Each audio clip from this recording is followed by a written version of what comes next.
मनीषा सांडिल जी जुड़ी है। मनीषा सांडिल जी सोलान जिला हिमाचल प्रदेश की निवासी है। मनीषा जी वर्तमान में तृतीय वर्ष हिंदी विशेष की छात्रा है।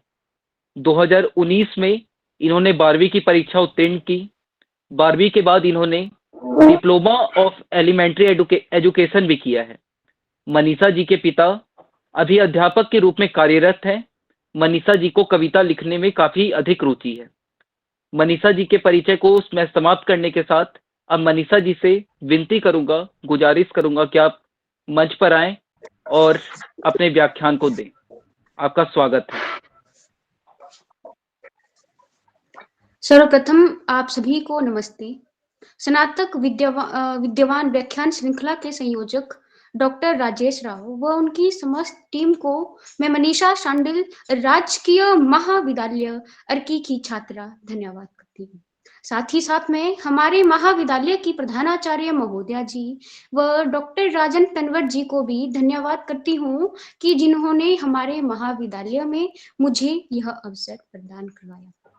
दयाल सिंह कॉलेज की हिंदी विभाग द्वारा शुरू किया गया यह आयोजन आधुनिक युग की विभिन्न समस्याओं जैसे स्त्री विमर्श, पर्यावरण विमर्श, दलित विमर्श, किन्नर विमर्श आदि पर परिचर्चा की एक महान शुरुआत है। मैं आज कथाकार SR हरनोट जी की कहानी आभी पर परिचर्चा करना चाहूंगी। SR हरनोट जी सुरेंद्र राज हरनोट जी का जन्म 22 जनवरी 1955 को हिमाचल प्रदेश के शिमला जिले में हुआ। वे हिंदी साहित्य के प्रमुख कथाकार और रचनाओं में से एक है। हरनोट जी की रचनाओं में समाज के विभिन्न पहलुओं का यथार्थ चित्रण मिलता है, जिसमें पहाड़ी जीवन, लोक संस्कृति, पर्यावरण और मानव संवेदनाओं का अनूठा मिश्रण है। उनकी कहानियां अपने गहरे सामाजिक संदेश और सहज भाषा शैली के कारण पाठकों के बीच बेहद लोकप्रिय है। हरनोट जी की प्रमुख कृतियों में हिडिंब, दारोस, पंजा और मिट्टी के लोग आदि हैं। उन्होंने साहित्य के माध्यम से न केवल हिमाचल के ग्रामीण जीवन और पर्यावरणीय समस्याओं को उठाया, अपितु वैश्विक जो मुद्दे हैं उन पर भी उन्होंने गंभीरता से चर्चा की है। तो आभी कहानी हिमाचल प्रदेश के जिला कुल्लू के दुर्गमानी क्षेत्र में सिरोलसर झील के जल को सदियों से आभी नामक एक चिड़िया निर्मल रखे हुए है, जो झील में किसी भी तरह का तिनका पड़ने पर उसे अपनी चोंच से उठाकर दूर फेंक देती है। कहानी का मुख्य उद्देश्य यही है कि पाठकों को यह समझाना है कि हमें हमारी प्रकृति के साथ खिलवाड़ नहीं करना है, अभी तो हमें हमारी जो प्रकृति है उसका संरक्षण करना है। कहानी में जो आभी चिड़िया है वो एक प्रतीकात्मक चिड़िया है और पर्यावरण और मानवीय संवेदनाओं के गहरे सरोकारों को दर्शाती है। मैंने जब ये कहानी पढ़ी तो मुझे मेरे बचपन की एक कविता याद आ गई, और यह कविता जो है वो केदारनाथ अग्रवाल जी की है। तो मैं कहानी को शुरू करने से पहले आप सभी को उस कविता सुनाना चाहूंगी। कविता का शीर्षक है वह चिड़िया। कि वह चिड़िया जो कंठ खोल कर बूढ़े वन बाबा की खातिर रस उड़ेल कर गा लेती है। वह चिड़िया जो कंठ खोल कर बूढ़े वन बाबा की खातिर रस उड़ेल कर गा लेती है। वह छोटी मुंह बोली चिड़िया, नीले पंखों वाली मैं हूँ, मुझे विजन से बहुत प्यार है। वह चिड़िया जो चोंच मार कर चढ़ी नदी का दिल टटोल कर जल का मोती ले जाती है। वह छोटी गर्बीली चिड़िया, नीले पंखों वाली मैं हूँ, मुझे नदी से बहुत प्यार है, मुझे नदी से बहुत प्यार है। ये तो थी कहानी की पंक्तियां। अब मैं कविता की पंक्तियां, अब मैं कहानी को आरंभ करना चाहूंगी। तो कहानी का आरंभ कुछ इस तरह होता है कि आभी सदियों से व्यस्त है, ना जाने कितनी सदियां बीत गई पर आभी का काम खत्म नहीं हुआ। अर्थात आभी जो है वो झील में तिनका पड़ने से उसे अपनी चोंच से उठाकर दूर फेंक देती है, और सदियों से आभी यह काम करती आ रही है और आज तक आभी का काम खत्म नहीं हुआ है। फिर आभी सूरज उगने से पहले झील के किनारे शिलापट पर बैठकर पानी में डुबकियां लगाकर कुछ पल गीत गाती है, मानो गहरी नींद में सोई बूढ़ी नागिन माँ को जगा रही हो। यहाँ पर जो हमारे लेखक है हरनोट जी, उन्होंने पहाड़ी क्षेत्रों में सुबह का बहुत ही सुंदर प्राकृतिक दृश्य दर्शाया है कि कैसे जो चिड़िया होती है वो गीत गाकर लोगों को जगाती है। और मुझे अभी भी याद है जब मैं छोटी थी, 5 वर्ष या 10 वर्ष के आसपास, तो मेरे घर के आसपास भी जो चिड़िया होती थी, गोरैया और मैना जैसी जो चिड़िया थी, वो गीत गाकर पर्यावरण को आनंदित कर देती थी। पर अगर आज मैं देखती हूँ इन चिड़ियों की संख्या घटती जा रही है और मानव अपने जीवन में इतना व्यस्त हो चुका है कि वो कभी ये जानने की कोशिश ही नहीं कर रहा कि इन चिड़ियों की संख्या क्यों घट रही है। मैंने जब ये कहानी पढ़ी तो मुझे ध्यान आया कि गोरैया, मैना जैसी चिड़ियों की संख्या घट रही है। तो मैंने यह जानने की कोशिश करी, तो इसका मुख्य जो कारण है, एक अध्ययन बताता है कि 5G की जो उच्च आवृत्ति की तिरंगे पक्षियों को बहुत प्रभावित कर रही है। आज जो हम मोबाइल नेटवर्क जो है 5G 4G, इनकी जो उच्च आवृत्ति की तरंगे है, ये पक्षियों के शरीर के तापमान को बढ़ाती है और उनकी शारीरिक प्रक्रियाओं को बाधित कर रही है, जिससे जो हमारी जैव विविधता भी है वो संकट में आ रही है और हमारा जो पर्यावरण संतुलन है वो बिगड़ रहा है। फिर आगे है कि इतने कामों को जितने में आभी निपटाती है, सूरज हिमखंडों से सरकता हुआ झील में उतरने लगता है। अर्थात जब तक जो आभी है, चिड़िया है, वो गीत गाती रहती है, उतने में ही जो सूरज है वो हिमखंडों से सरकता हुआ झील में उतरने लगता है। उसकी किरणें पानी में कुछ इस तरह घुल जाती है मानो असंख्य हीरे झील में तैर रहे हो। आभी झील के प्रति इतनी सतर्क है कि वह बार-बार उन हीरो को अपनी चोंच से उठाने का प्रयास करती है। आभी का प्यार इतना मासूम प्यार है कि वो जो सूरज की किरणों से हीरे लग रहे हैं, उनको भी तिनका समझ के उनको उठाने की कोशिश करती है। और यहाँ पर हम देख सकते हैं कि कैसे एक चिड़िया का प्यार प्रकृति के प्रति सतर्क है और साथ ही साथ मासूम भी है। परंतु आज का जो मानव है, वो तो प्रेम का महत्व ही भूल गया है। प्यार केवल दिखावे तक रह गया है। इस कहानी के माध्यम से हम आभी जो चिड़िया है उसके उदाहरण से प्रेम की शिक्षा भी ले सकते हैं कि प्रेम में कितनी मासूमियत होती है और प्रेम जो होता है वो निस्वार्थ प्रेम होता है। फिर आगे कहानी की सदियों में कई बार तूफान में झील पूरी तरह गुम हो जाती है। पहाड़ों में ऐसा होता है कि जब बर्फ पड़ती है तो जो वहां की जो प्राकृतिक झीलें होती है वो जम जाती है। तो ऐसा ही जो सिरोलसर झील है उसके साथ भी होता है कि वो बर्फ बर्फ के प्रभाव से जम जाती है। तो फिर जब आभी झील को देखती है तो वो हैरान परेशान, वो जाए तो जाए कहाँ, कहे तो कहे किससे। और आभी को लगता है कि जो मंदिर झील के नजदीक जो मंदिर है, उसके जो बूढ़ी नागिन माँ है, वही ऐसा ताना बाना बुनती है ताकि 6 महीनों तक झील में कोई तिनका ना जाए। आभी चाहती है कि उसकी झील को कोई गंदा ना करे, और परंतु जो बाहर से आके लोग हैं वो झील को गंदा कर देते हैं। अपितु जो वहां के स्थानीय लोग हैं वो भी झील के आसपास जो है वो कूड़ा करकट फेंक देते हैं। अभी अब झील में गिरते तिनकों और पत्तों से ज्यादा इंसानों से डरने लगती है।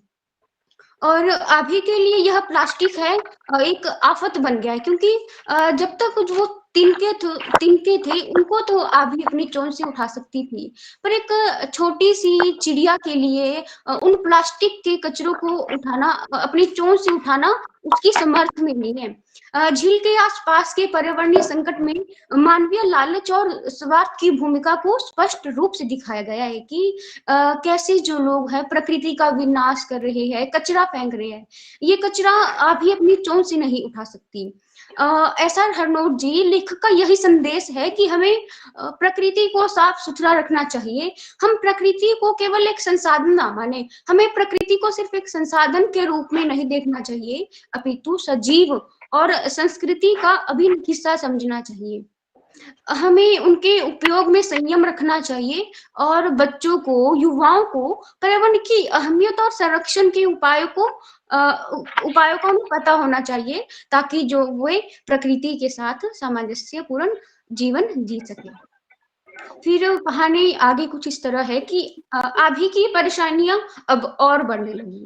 झील से तिनके और पत्ते उठाने तक तो ठीक था, पर उन अजनबियों का क्या करें जो अब जंगल के अंधेरे में लंबी लंबी रोशनियों के साथ आते हैं। पेड़ उनकी कुल्हाड़ियों की चमक और उन वहशी जंगल माफियों के मन के घोर पाप से थरथराते रहते हैं। अभी देखती है कि अंधेरे में यह माफिया राज पल भर में कई देवदारुओं की एक साथ मौत हो जाती है। मौत की इन भयंकर चीखों से बर्फानी चीते भयंकर गर्जना करते हैं, मानो भगवान शिव से गुहार लगा रहे हो कि कहाँ है आपका त्रिशूल, क्यों नहीं करते तांडव और संहार इन वन माफियों का। अर्थात जब तक कूड़ा कचरा फेंका जाता था उसे आप उठा लेती थी, पर उनका क्या करें जो रात में आकर पेड़ काटते हैं। और जिन पेड़ों के अवैध कटान के लिए रोका जाता है, मनुष्य अपनी निजी फायदे के लिए उन्हीं पेड़ों का कटान भी कर रहा है। और लेखक ने यहाँ पे वन माफिया शब्द का प्रयोग किया है। वन माफिया प्रयोग अर्थात जो लोग कानून के विरुद्ध काम करते हैं, अपने फायदे के लिए पेड़ों के कटान को व्यवसाय बना देते हैं। मनुष्य आज इतना अंधा हो गया है कि वो ये भी भूल जाता है कि वे वही पेड़ है जो हमें ऑक्सीजन देते हैं, हमें छाया देते हैं और हमें ताजी हवा देते हैं, परंतु इतना सब कुछ होने के बावजूद भी वे पेड़ों का कटान कर रहे हैं। और आधी जो है वो अर्जी लिखना नहीं जानती, शिकायत करना नहीं जानती, उसे नहीं पता कि जंगल का गार्ड चौकीदार कौन है, उसे नहीं मालूम कि इस आरक्षित वन क्षेत्र का रेंज अफसर कौन है। यहाँ पर उन कर्मचारियों की ओर इशारा किया जा रहा है कि जो अपने काम के प्रति वफादार नहीं होते और उन वन माफियों के खिलाफ कार्रवाई ही नहीं करते। कैसे आज के कर्मचारी अपने काम के नैतिक मूल्यों को भूल गए हैं। फिर आगे कुछ इस तरह है कहानी कि अभी आज बहुत परेशान है। अब परेशान क्यों है इसका कारण हम देखते हैं कि एक बर्फानी मादा चीते पर किसी चीज से वार किया गया। अभी देखती है कि वह मादा हल्की हल्की सांसें ले रही है और उसकी 4-5 नन्हे बच्चे दूध पी रहे हैं। वे उन जो छोटे बच्चे हैं उनको तो ये अभी नहीं पता कि उनकी माँ के ऊपर इंसानों ने हमला किया है और उनकी माँ आज चंद लम्हों की मेहमान है। कई लोग उस मादा की तलाश में लग गए। अभी पहल करती है और वह मादा को छुपाने के लिए एक एक तिनका अपनी चोंच में लाकर उस पर फेंकती है और देखते ही देखते असंख्य तिनके मादा चीते पे जमा होने लगते हैं और कुछ देर में वह वहां एक तिनके का ढेर जमा हो जाता है। यहाँ पे हम देख सकते हैं कि एक बड़े मानव के छोटेपन को इस पक्षी ने व्यापक रूप में प्रदर्शित किया है। कहाँ तो मानव है पक्षियों और जानवरों का शिकार करता है और कहाँ यह छोटी सी चिड़िया अपनी चोंच से उस मादा की सहायता करती है। अभी की रात आंखें रात को भी देख लेती है। वो देख रही है कि एक मोटा काला आदमी लड़खड़ाता हुआ आगे बढ़ने लगता है। वो अपनी जेब से बीड़ी और माचिस निकालता है। बीड़ी के कई कश एक साथ लेकर वह फेंक देता है। सूखे पत्तों और घास में आग लग जाती है। वो आग बुझाने का प्रयास तो करता है, पर आग की लपटें उसके कपड़ों में लग जाती है। वह राजन म्यूट कर लीजिए अपना वॉइस। राजन जी म्यूट कर लीजिए। हाँ बेटा बोलो। और आग की लपटें जो है इतनी फैल जाती है कि वो उस व्यक्ति में भी आग लग जाती है। वो सहायता के लिए बोलता है पर उस समय कोई भी उसकी सहायता नहीं करता। बदहवा सब छपाक की आवाज के साथ झील में गिर जाता है। आग की लपटें कुछ देर में झील में तैरती है। कुछ देर बाद उसके जले कपड़ों के छोटे छोटे टुकड़े झील पर तैरने लगते हैं। आभी झील पर फैले उन जले हुए टुकड़ों को उठाने में व्यस्त हो जाती है। और यहीं पर कहानी का अंत हो जाता है। अंत में हमें कहानी से यह शिक्षा मिलती है कि जो लोग दूसरों का बुरा सोचते हैं, दूसरों का बुरा करना चाहते हैं, अंत में उनका खुद का ही बुरा होता है। कैसे वो शिकारी एक मादा चीते को मारने गया था, पर वो खुद ही जल के राख हो गया। और एसआर हरनोट जी की कहानी केवल एक साहित्यिक कृति नहीं है, बल्कि पर्यावरणीय जागरूकता का संकेत भी है। अभी ना केवल हिमाचल प्रदेश की संस्कृति को दर्शाती है, बल्कि पूर्ण मानव जाति के लिए एक महत्वपूर्ण संदेश प्रस्तुत करती है। कहानी में दिखाया गया है कि किस तरह से लोग जंगलों को काटकर अपने स्वार्थ के लिए नदियों और संसाधनों को नष्ट कर रहे हैं। इससे ना केवल पर्यावरणीय क्षति हो रही है, बल्कि उन पर निर्भर समाज भी बर्बाद हो रहा है। अभी कहानी जंगल के उन क्षेत्रों को केंद्र में रखती है जहां आधुनिक विकास और लालच के कारण प्रकृति का संतुलन बिगड़ रहा है। अभी का दुख केवल एक चिड़िया का दर्द नहीं है, बल्कि एक प्रकृति की ओर से संकेत है कि हमें अभी भी समय है कि हमें अपनी प्रकृति के लिए सतर्क होना चाहिए। और अभी कहानी में एसआर हरनोट जी ने अनेक समस्याओं को उजागर किया है कि कैसे मानवीय लालच और आधुनिकता ने प्राकृतिक संतुलन को बिगाड़ दिया है। और कहानी में व्यक्त पर्यावरणीय संकट आज की वास्तविकता से कितना मेल खाता है, और जो लोग दूसरों का बुरा करते हैं, अंत में उनका ही बुरा हो जाता है। इस संपूर्ण कहानी में हम दो तरह की समस्याओं को देख सकते हैं। एक तो कि जो लोग नदी के आसपास या प्रकृति में जो गंदगी फैलाते हैं उनका, और दूसरा कि जो लोग शिकार करते हैं और जानवरों को मार देते हैं। और एसआर हरनोट जी की कहानियों की एक विशेषता यह भी है कि वो जो समस्याएं बताते हैं उनका समाधान भी वो साथ साथ ही दे देते हैं। आपने अंत में देखा होगा कि जो शिकारी था वो गया तो शिकार करने था, पर क्या होता है, अंत में खुद ही जल के राख हो जाता है। धन्यवाद।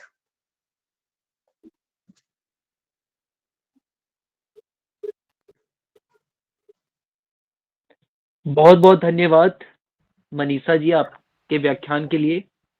बहुत ही अच्छा आपने व्याख्यान दिया। अब मैं प्रश्न को आमंत्रित करना चाहूंगा कि अगर कोई भी यहाँ पे मनीषा जी से एक प्रश्न पूछना चाहता है तो आपके प्रश्न आमंत्रित हैं। हाँ, 10 जो भी पूछना मिनट का चाहे समय है, प्रश्न जी आप प्रश्न को पूछ सकते हैं।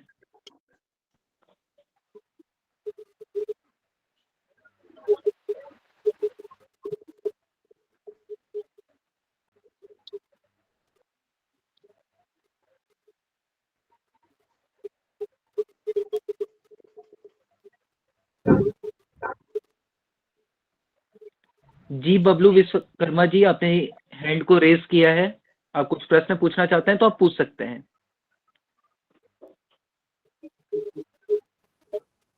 प्रश्न है।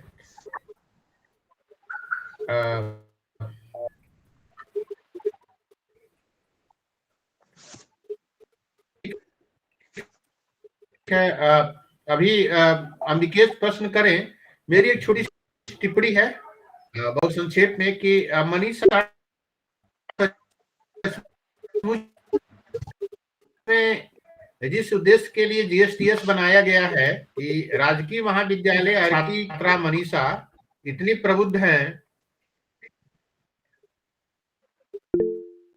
कि दयाल बहुत बढ़िया आपका वाचन रहा और आपने बहुत अच्छा कहानी को समझने में आपका मदद की। अम्बिकेश प्रश्न करना चाहते हैं। अम्बिकेश आमंत्रित है जी।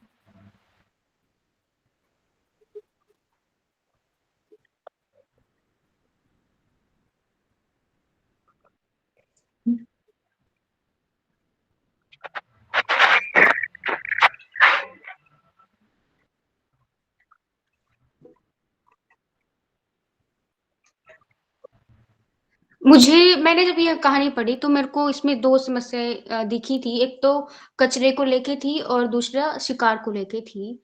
तो मैं हिंदी साहित्य की तो छात्रा हूँ, साथ ही साथ मेरा जो दूसरा कोर्स है वो हिस्ट्री है, और मेरे को थोड़ी बहुत इतिहास की भी इतिहास का ज्ञान भी है। तो पूंजीवाद का तो मुझे इस कहानी में किसी भी तरह का नहीं दिखता कि पूंजीवाद से रिलेटेड है ये कहानी है। तो क्योंकि पूंजीवाद वो होता है जिसमें एक व्यक्ति जो है वो अपनी पूंजी लगाकर कुछ व्यवसाय शुरू करना चाहता है, ये पूंजीवाद होता है। तो आप मेरे को बताएंगे कि आपकी क्या राय है कि पूंजीवाद क्या है? फिर मैं आपको इसका अर्थ बता सकूंगी, फिर मैं आपको उसका उत्तर बता सकूंगी।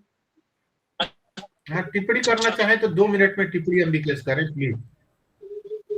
अम्बिकेश जी।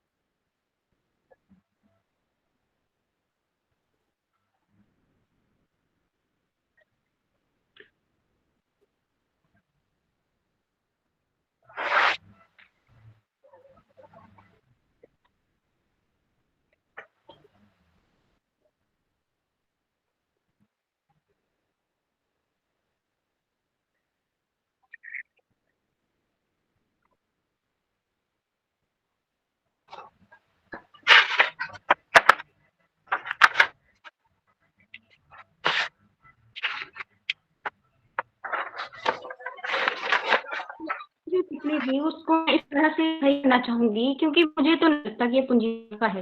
क्योंकि जो कटान हो रहा है तो व्यक्ति की सतर्क नहीं है। उस व्यक्ति को ये नहीं है कि पेड़ों का क्या महत्व, तो उसको प्रकृति महत्व पता, वो पूंजीवाद के साथ साथ इन जो ये क्या है इनके प्रति सतर्क होएगा। पूंजीवाद यही नहीं है कि जो हमारी प्रकृति है उसके साथ खिलवाड़ करना है, या कोई भी ऐसा इंडस्ट्रियलाइजेशन, औद्योगिकरण ऐसा करना है कि जिससे हम अपना विकास उस तरह भी कर सकते हैं कि हमारी प्रकृति का भी विकास हो। मतलब अर्थात हमें जो हमारे प्राकृतिक उनको करना है कि उनकी वो भी बची रहे और आने वाले सीमित रह सके और उनके साथ भी किसी भी तरह का समझौता ना हो सके। अनिमेष आनंद हैं और दिया है, तो हमारे पास 2 से 3 मिनट है। अनिमेष अगर कमेंट करना चाहें या प्रश्न करना चाहें तो आप अपने समकक्ष मनीषा सांडिल से कर सकते हैं। मनीषा जी से मेरा एक प्रश्न है कि इस कहानी में 2 कैरेक्टर हमारे सामने आते हैं। तीसरा जो आता है उनका तो है नहीं, वो आधी का कैरेक्टराइजेशन तो हमें समझ में आता है। इसमें एक नागिन माँ की भूमिका है, अगर आप उस पर थोड़ा प्रकाश डाल दें तो कहानी थोड़ा और खुल जाएगी अच्छे तरीके से। ठीक है। जो झील है ना उसके किनारे में एक मंदिर है, नागिन माँ का मंदिर, तो उसी को दर्शा रही है कि वो झील के पास रहती है और उस बूढ़ी नागिन माँ के साथ भी रहती है। वो जब वो सुबह उठती है तो वो बूढ़ी नागिन माँ को भी अपने साथ साथ जगाती है। उस बूढ़ी नागिन माँ का इसमें यही उनकी भूमिका है कि वो झील के साथ उनका मंदिर है। और नाग जो होती है, नागिन जो होती है वो विष का प्रतीक होता है, और विष का प्रतीक होने के बावजूद भी लोग वहां पे आते हैं, वो उनसे डरते नहीं है कि यह नागिन माँ है। लोग आज इतने लोग अंधे हो चुके हैं, निर्भय हो चुके हैं कि उनको किसी का भी डर नहीं रह चुका है। वे मतलब धुंध प्रयोग संसाधनों का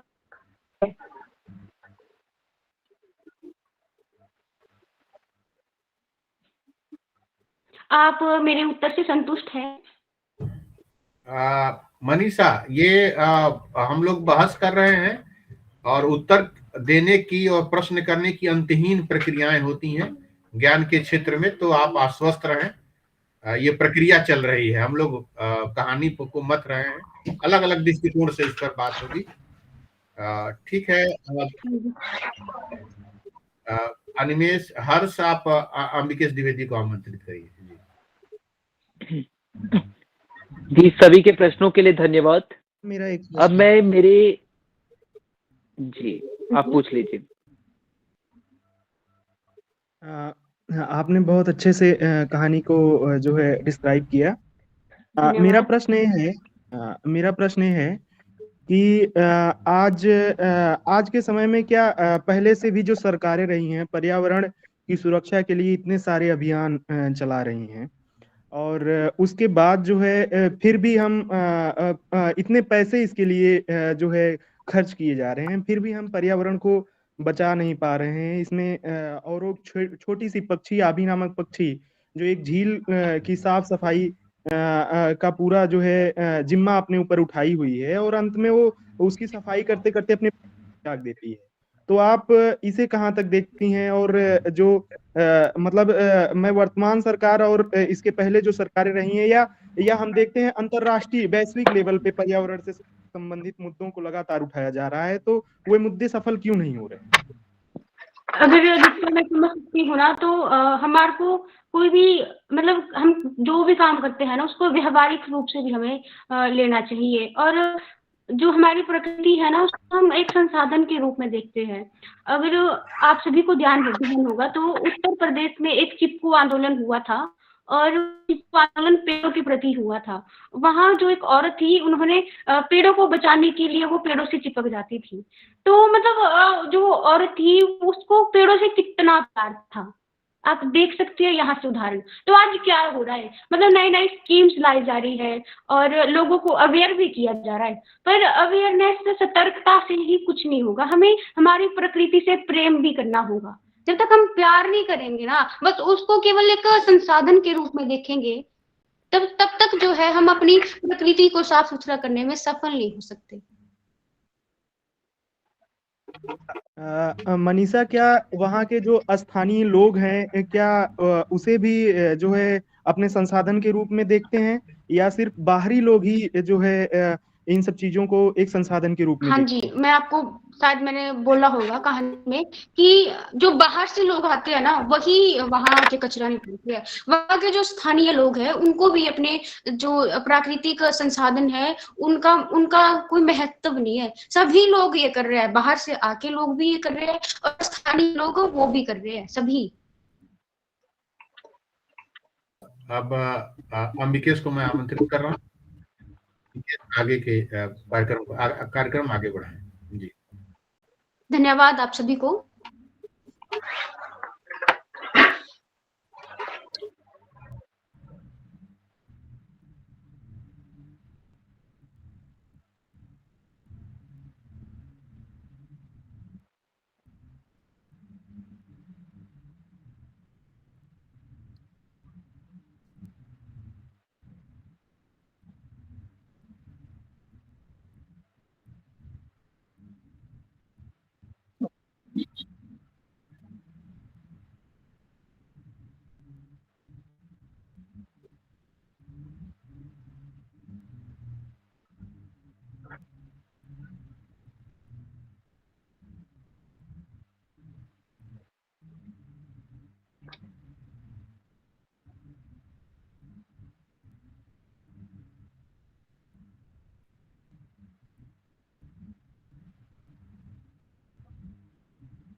धन्यवाद।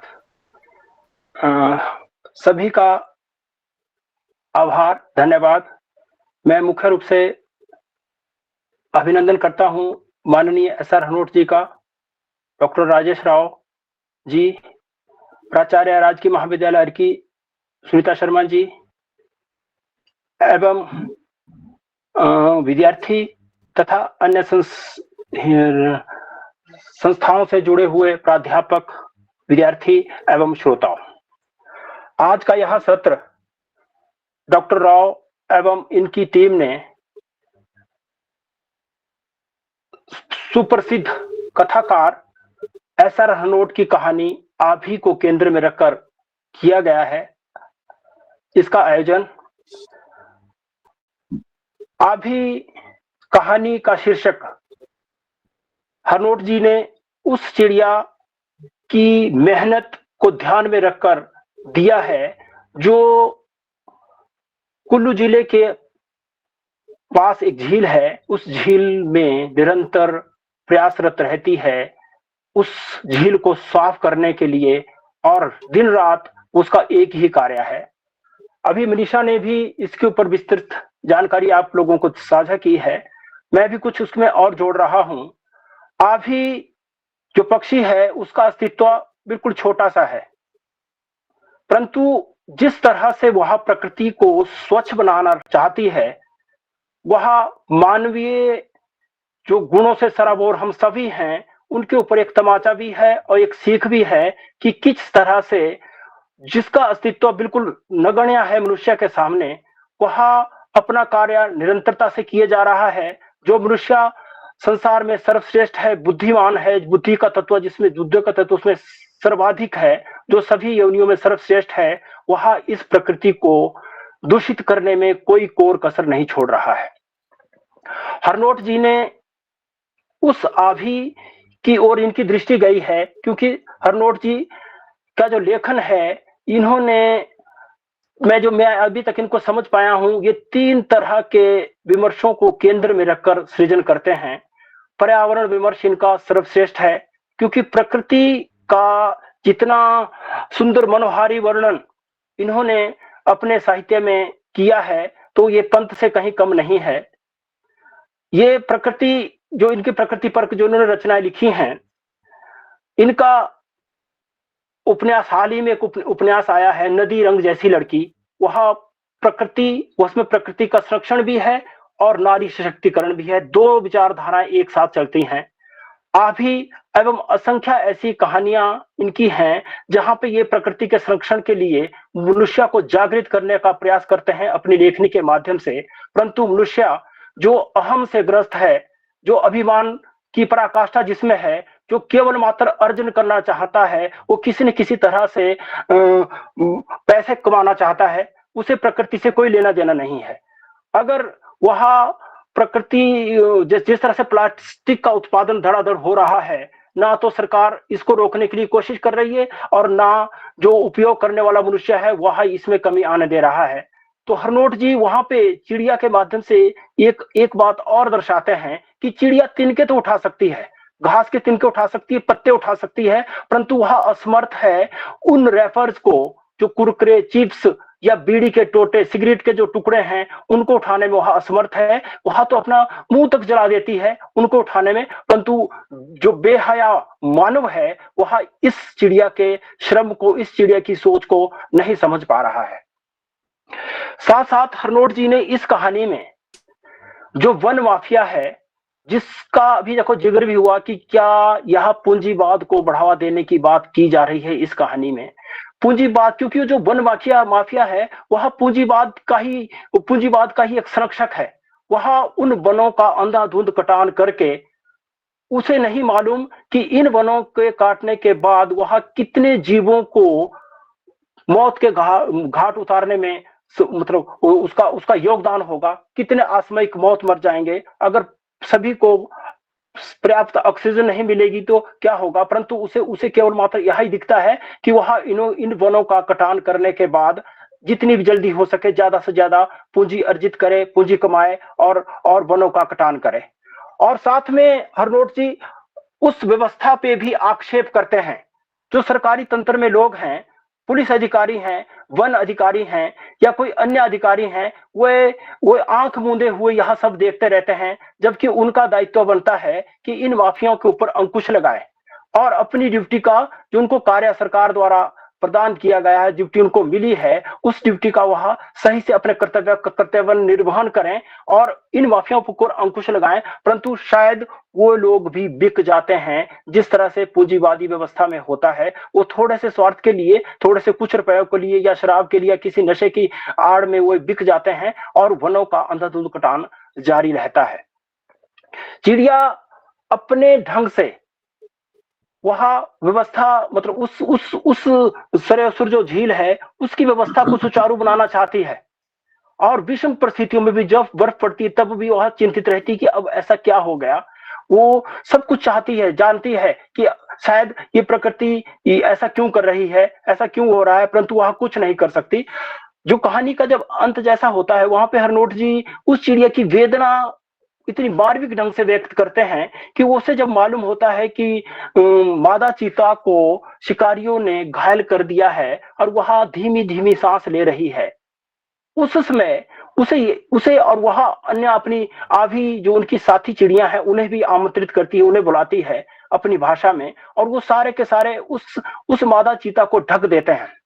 उसके ऊपर तिनके डाल करके उसको ढक देते हैं ताकि शिकारियों को मालूम ना हो कि उनके द्वारा जो घायल चीता है, मादा चीता है, वहां कहां पड़ा है, और कुछ ही समय में वो उसको पूर्ण रूप से ढक देते हैं। ऐसा प्रतीत होता है कि मानो उसके ऊपर पूरा घास ही बिछाया हुआ है और वो बिल्कुल भी पक्षी जो अन्य जो शिकारी है उसे देख नहीं पाते हैं।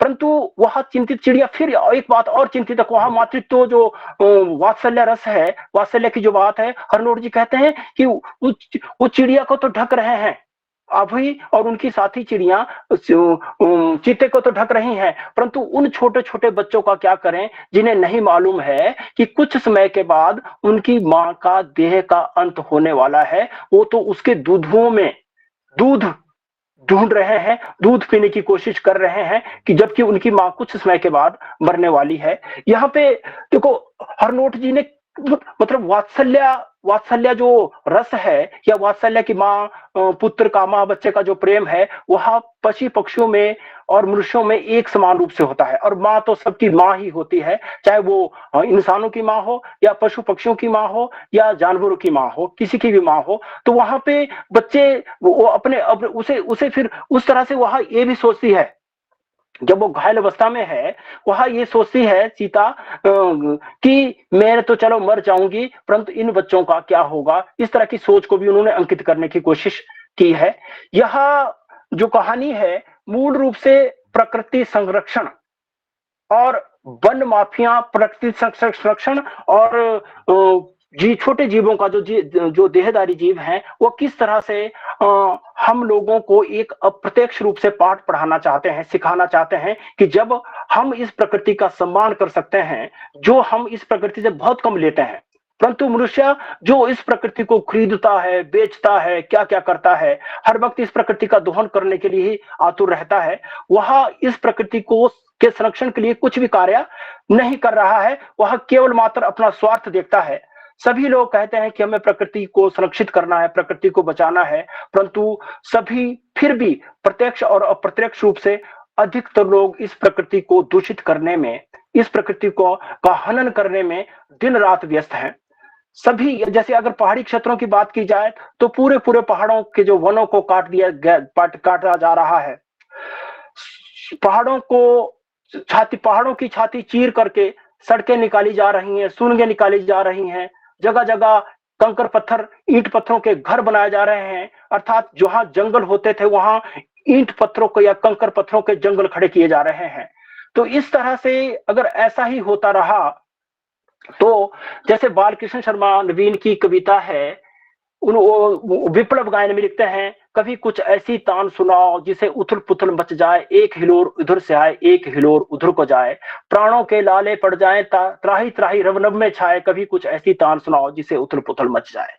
हरनोट जी भी अपनी लेखनी के माध्यम से सभी मानव जाति को सचेत करने की कोशिश करते हैं कि अगर ऐसा ही होता रहा परंतु वह दिन दूर नहीं जब हम इस प्रकृति के जो हम अपनी पीढ़ियों के लिए इस दूषित प्रकृति को छोड़कर चले जाएंगे।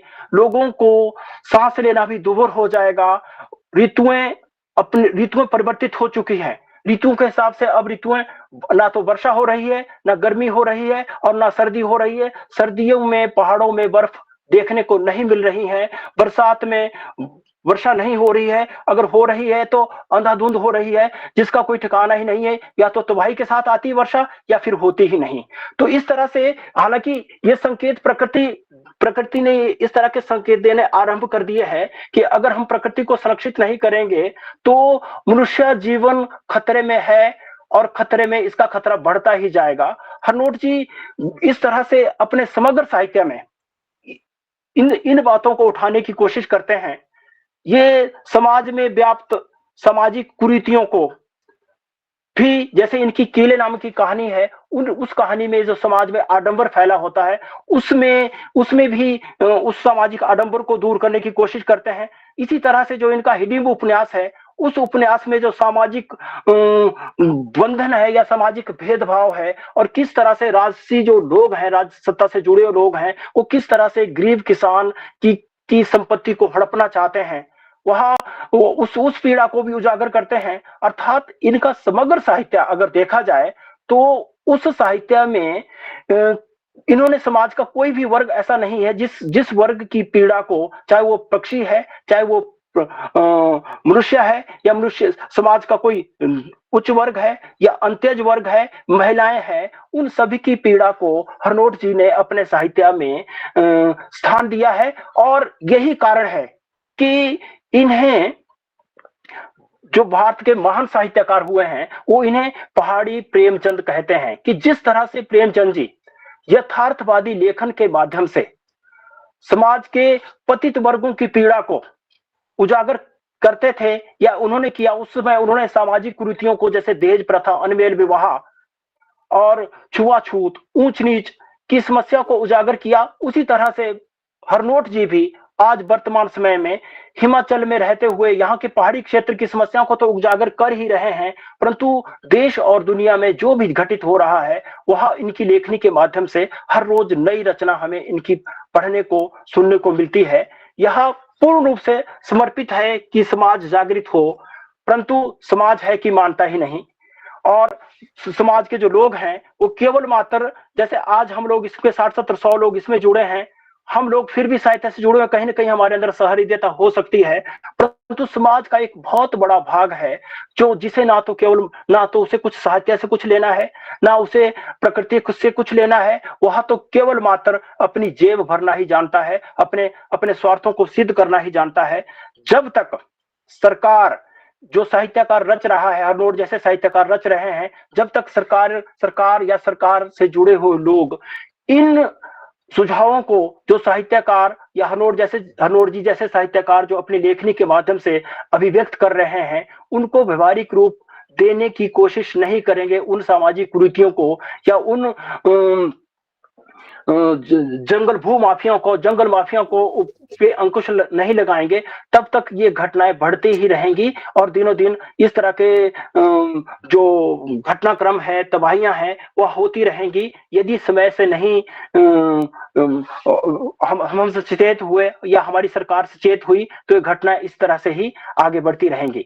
मैं हरनोट जी की कहानी की कुछ पंक्तियां, जो आधी कहानी है उसकी कुछ पंक्तियां पढ़ रहा हूं।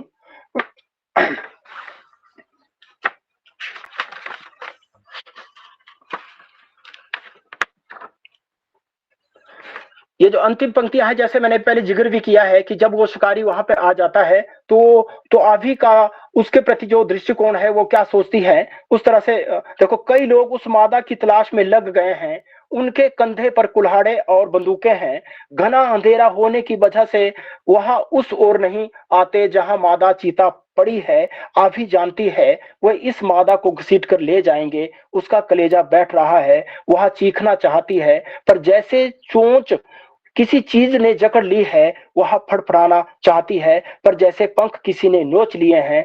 परेशान है कि उस मादा को कैसे बचाए, उन नन्हों को जीवन कैसे दे, वह हिम्मत जुटाती है, मुश्किल से चोंच खोलती है, पंख पसराने लगती है। पंखों की फड़फड़ाहट उसकी मौन भाषा है जिसमें दर्द भरी गुहार है। धीरे धीरे असंख्य आभियां वहां पहुंच रही हैं। आभी पहल करती है, वह उस मादा को छुपाना चाहती है। वह एक तिनका अपनी चोंच में लाकर उस पर फेंकती है और देखते ही देखते असंख्य तिनके मादा चीता पर जमा होने लगते हैं। कुछ देर में वहां पर तिनकों का ढेर जमा हो जाता है, पर आभी उन नन्हों का क्या करे, वे इधर उधर दौड़ रहे हैं। यहाँ जो मैंने पहले भी जिक्र किया, वो यहाँ पे वो वात्सल्य है कि वो जो आभी है, वहां भी कहीं ना कहीं उसमें भी वात्सल्य है। उसमें उन जो छोटे जो बच्चे हैं उस मादा चीता के, वो उन बच्चों की ओर उनके उसको मातृत्व भाव उसमें जागृत होता है। सोचती है कि इसको तो हमने ढक दिया जैसे कैसे, परंतु उन बच्चों का हम क्या करें, किस तरह से हम इन बच्चों का जीवन बचाएं, क्योंकि जो नर भक्षी या पक्षी भक्षी या पशु भक्षी जो इंसान है वह इन्हें भी नहीं छोड़ेंगे, अर्थात उन्हें उनकी भी चिंता हो रही है। आगे फिर कहते हैं, आभी की आंखें रात को भी देख लेती हैं। वहां देख रही हैं कि 2-3 लोग वहां चक्कर काटकर पीछे चले जाते हैं। उन्हें मादा चीता नहीं दिखती। एक मोटा काला आदमी लड़खड़ाता हुआ आगे बढ़ने लगता है। उसकी पीठ में एक मैला कुचैला पिट्ठू टंगा है और कंधे पर कुल्हाड़ा। सिर के बाल ऊपर की तरफ बेढब तरीके से ऐसे खड़े हैं जैसे कोई हरी झाड़ी आग में झुलसकर काली हो गई हो। आंखें काली सफेद बाहों के नीचे कुछ कुछ भीतर धंसकर ऐसी दिखती है मानो ये आदमी की नहीं किसी बुत की आंखें हो। लंबे बेढंगे बालों को माथे पर एक भद्दे काले मफलर से पीछे की तरफ बांध रखा है। दाढ़ी मूछों के बीच मुंह नहीं दिखता। जब वह सांस अंदर बाहर छोड़ता है तो मूछों के बाल हल्के हल्के ऊपर नीचे उठते बैठते हैं। पेट बाहर को निकला है। अनधोई जीन को उसने बेल्ट की जगह एक मोटे नाड़े जैसी चीज से ऐसे कसा है कि पेट के 2 हिस्से हो गए हैं। पैंट की जेबें बाहर को फूली हुई हैं जिनमें कई कुछ चीजें रखी लगती है। पांव में रबड़ के काले जूते पहने हैं। उनके खुले मुंह के भीतर उसने पैंट की मोहरियां फूस दी हैं। अगर तत्वों की दृष्टि से जी राजन जी कंक्लूड करें, हम हमारे पास 7-8 मिनट है तो हम लोग ठीक है सर, ठीक है। मैं थोड़ा सा इसमें थोड़ा सा और जोड़ना चाहता हूं। अगर जैसे इस तरह से हम तात्विक समीक्षा करते हैं तो जो कहानी के तत्वों की दृष्टि से यह कहानी बिल्कुल जिस परिवेश को केंद्र में रखकर यह कहानी लिखी गई है उस परिवेश के सभी तत्व इसमें विद्यमान होते हैं। हालांकि अधिकतर जो भाषा है वो कहानी जी ने आभी चिड़िया का मानवीकरण किया है और उसके माध्यम से ही ये कहलवाई है, कहानी आगे बढ़ रही है। परंतु फिर भी संवाद शिल्प और उस क्षेत्र का जो वातावरण है उस वातावरण के हिसाब से यह कहानी बिल्कुल सटीक और सुंदर बैठती है। धन्यवाद जी सर, अगली प्रक्रिया शुरू करें। मैं अपना समापन कर चुका हूं। नोट जी को आमंत्रित करिए।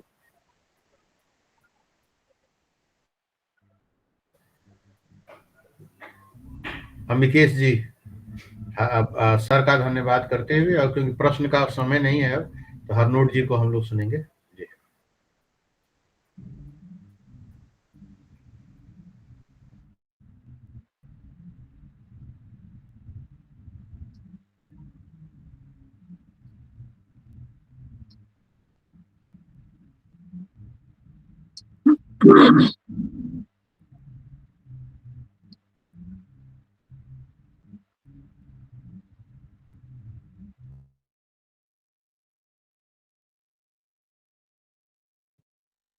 अम्बिकेश जी धन्यवाद आपका। मैं सबसे पहले डॉक्टर राजेश राव जी का आभार व्यक्त करता हूं कि उन्होंने हिमाचल प्रदेश के अर्की कॉलेज के माध्यम से ये परिचर्चा करवाई, क्योंकि आप देख रहे हैं कि जो अर्की कॉलेज है वो किसी शहर में ना होके एक शिमला से काफी दूर दराज दूरी कह सकते हैं हम क्षेत्र में है, और वहाँ अधिकतर ग्रामीण बच्चे हैं, बाहर के भी हैं उसमें। तो उनके बीच और जो जितने भी बच्चे हमारे साथ जुड़े छात्र जुड़े, और उनके लिए ये बहुत ही महत्वपूर्ण आपका प्रयास है। मैं आपका पुनः आभार करता हूं, और अर्की कॉलेज की जो प्रधानाचार्य हमारे साथ जुड़ी उनका भी आभार। और ये मनीषा शांडिल जी ने बहुत अच्छी शुरुआत की, उनको मैं बहुत शुभकामनाएं देता हूं, बहुत स्नेह से, कि उन्होंने बहुत अच्छा बोला। और राजन तनवर जी तो खुद एक बहुत सुलझे हुए और आलोचना में भी, और इनको संस्कृति और पर्यावरण पे ये लिख भी रहे हैं। तो इनका भी सानिध्य बच्चों को मिलता रहा है, और मुझे इनका प्रेम हमेशा मिलता है, प्यार हमेशा मिलता है। मैं इसी कहानी पे थोड़ी सी बात करूंगा। हालांकि जैसा राजन जी ने बोला, मेरे विषय विविध विषय हैं, और क्योंकि मैं हिमाचल प्रदेश में रहता हूं, और ये बहुत फैला हुआ प्रदेश है भौगोलिक स्थिति में भी। तो दूर दूर जब आप इस प्रदेश के पहाड़ी शहरों में जाते हैं, पहाड़ी नगरों में जाते हैं, गांवों में जाते हैं, या पर्यटक स्थलों में जाते हैं, तो कुछ ना कुछ परिवर्तन और कुछ ना कुछ नई चीजें आपको मिलती रहती है। जहां तक मेरा प्रश्न लिखने का है, तो मेरा प्रयास रहता है कि मैं जिस विषय को उठाऊं उसमें स्थानीयता के साथ एक व्यापक संदेश वैश्विक स्तर पे भी और कैसे जाएं, वो मेरा प्रयास रहता है। और जब आप किसी लोकेल की बात करते हैं कहानी में, जब किसी स्थान को लेते हैं, तो आप अपने कमरे में बैठ के वो कहानी नहीं लिख सकते। इस कहानी का जो बैकग्राउंड है, अभी मनीषा जी ने, राजन जी ने और आपने भी दिया, कि ये आभी जो है, हालांकि बच्चे सोच रहे होंगे कि हम गूगल पे आभी ढूंढे, वो कहानी मिलेगी आपको, आभी चिड़िया नहीं मिलेगी उसमें। आभी एक परिवर्तित, जैसे शिमला है तो ये पहले श्यामला था, उससे ये बिगड़ते बिगड़ते शिमला हो गया। तो उसी तरह जो लोकल शब्द है, जब ये हिंदी में आते हैं तो कुछ ना कुछ थोड़े परिवर्तन हो जाते हैं।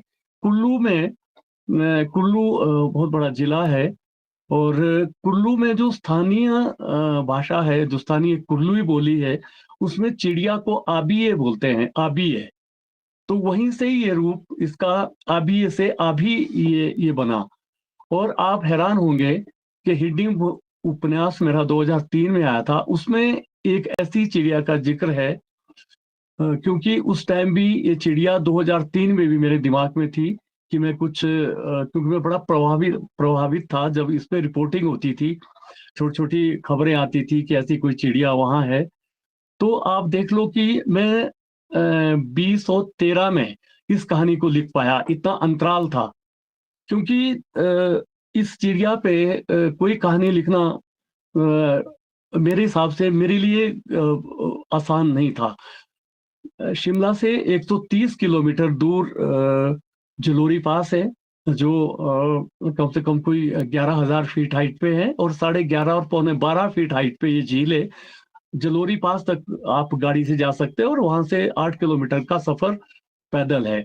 और जब आप वहां जाएंगे तो उस झील की निर्मलता और स्वच्छता देखकर आप हैरान हो जाएंगे। चारों तरफ जंगल है, और बान और चीड़ के पेड़ हैं, और बहुत ये फैली हुई झील है, और निरंतर इसमें कुछ ना कुछ गिरता रहता है हवा से सारा। लेकिन आपको पता ही नहीं लगता कि वो चिड़िया उसको कैसे और कब उठा जाती है। हालांकि वो आम अब दिखती नहीं है वो चिड़िया, क्योंकि जिस तरह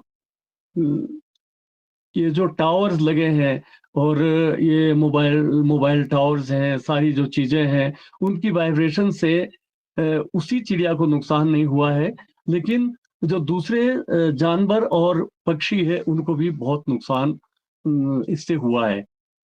ये कहानी जब 13-14 में आई तो ये बड़ा सुखद संयोग था कि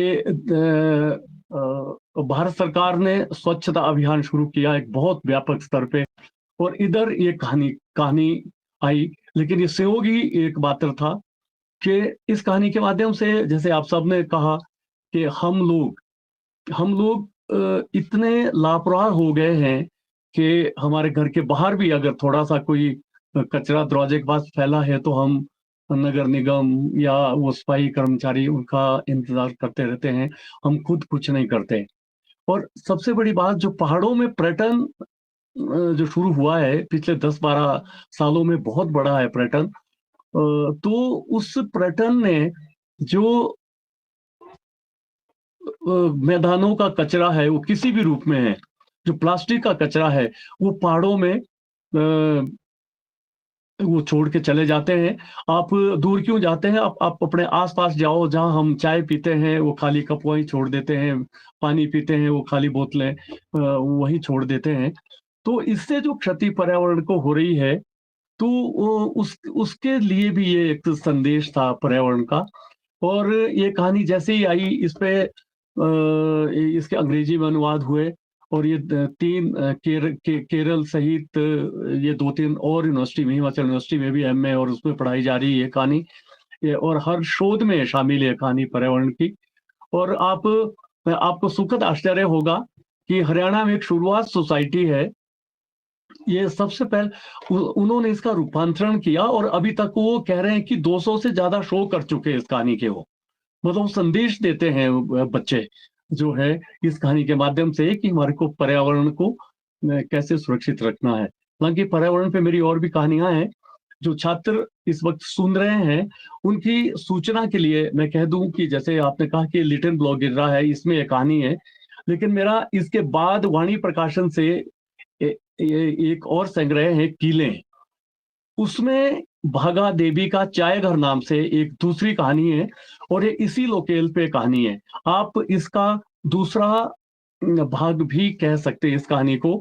जो अभी भूमंडलीकरण और बाजार की बात आई, तो वो उस कहानी में आपको भागा देवी के चाय घर में वो दिखेगा।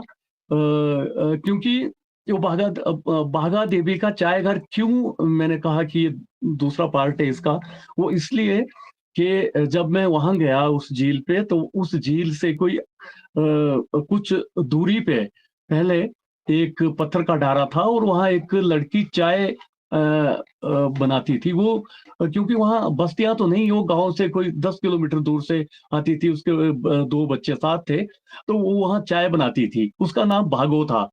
तो मैं ये 1-2 घंटा वहां बाहर बैठा रहा उस चाय पे, और बहुत से लोग आते रहे, और मैंने उनकी जो एक्टिविटीज थी या जो सारी चीजों, जैसे वो बातें कर रहे थे, और फिर जिस तरह वहाँ वन माफिया पहुंचा या कुछ हुआ, तो वो भागा देवी किस तरह उस झील की, और किस तरह उस जो वन माफिया है उनके विरुद्ध अपने घर से ही एक अभियान शुरू करती है। क्योंकि एक तरफ चिड़िया है और एक तरफ भागा देवी है। क्योंकि आप पहाड़ की जो औरतें हैं उनके ऊपर बहुत बड़ा उत्तरदायित्व रहता है पर्यावरण संरक्षण का, और वो इस तरह से आप ग्रामीण क्षेत्रों में देखेंगे कि कृषि से लेकर सारे वो जुड़ी रहती है। तो इस तरह ये कहानी बनी थी, और शायद जिन बच्चों ने कहानी पढ़ी और जिस तरह से आप लोग सबने बात की इस कहानी में, तो मुझे बहुत अच्छा लगा। ये संदेश और ये कहानी बहुत दूर दूर तक गई है, और शोधों में शामिल हुई है, यूनिवर्सिटी में शामिल हुई है, और एक लेखक के लिए इससे बड़ी बात कुछ नहीं हो सकती कि वो कहानी छात्र पढ़े।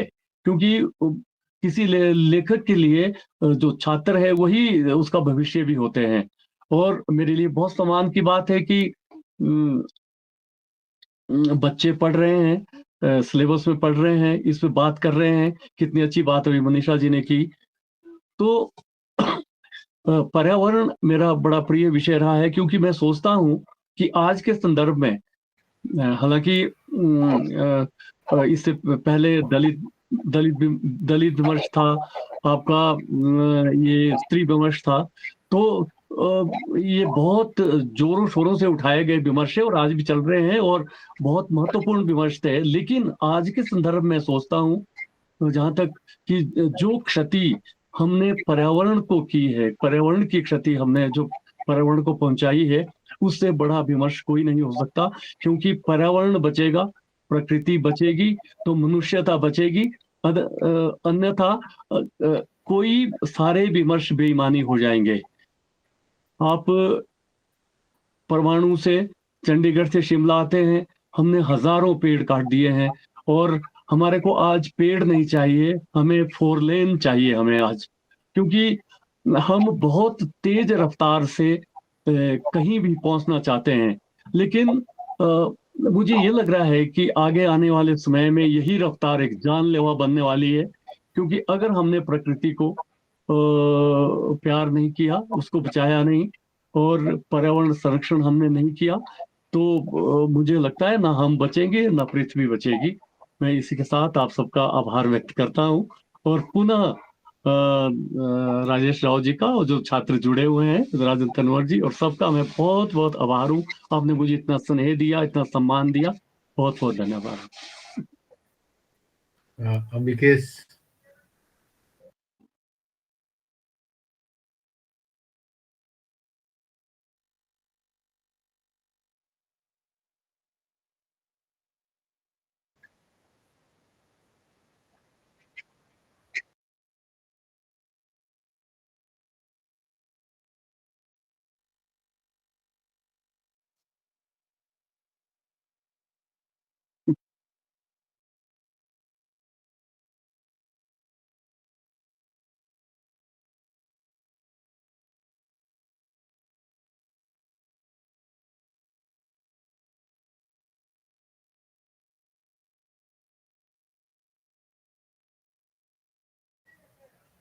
शुक्रिया अंबिकेश। तो बेहद ही सुंदर, सार्थक और बौद्धिक बातचीत हुई। मैं अपनी वक्ता मनीषा शांडिल्य जी का बहुत बहुत धन्यवाद व्यक्त करता हूँ। विशिष्ट वक्ता के रूप में राजन तनवर जी का मैं बहुत धन्यवाद व्यक्त करता हूँ। प्राचार्य आरकी महाविद्यालय सुनीता शर्मा जी, आदरणीय सुनीता शर्मा जी उपस्थित हैं। मैं आपका आभारी हूँ मैडम। ये पूरा जो आयोजन है, जिनकी कहानी पर ये आयोजन हुआ है और कई मामलों में हम लोगों के बहुत जो प्रेरणा हम लोग ग्रहण करते हैं, तमाम बातों के लिए SR हरनोट जी का हम लोग आभारी हैं। इस पूरे आयोजन में हर्ष और अंबिकेश का विशेष आभार कई तरह से उसको मैं व्यक्त करता हूँ। GSTS की टीम में ये लोग करता धरता है काम करने वाले, पूरी GSTS टीम के काम करने वाले जो हमारे विद्यार्थी हैं, इस पूरी प्रक्रिया में भाग लेने वाले शिमला और आसपास के जो उपस्थित श्रोतागण हैं, पार्टिसिपेंट हैं, आरकी महाविद्यालय से जुड़े हुए विद्यार्थी और अध्यापकों का मैं विशेष आभारी हूँ। मैं सभी का आभारी हूँ जिन्होंने इस बौद्धिक क्रियाकलाप में भाग लिया और इसको सफल बनाया। पुनः एक निवेदन के साथ कि जो हरनोट जी ने कहा, पर्यावरण है तो हम हैं, बहुत बड़ा विमर्श है। शुक्रिया, धन्यवाद। Thank you sir.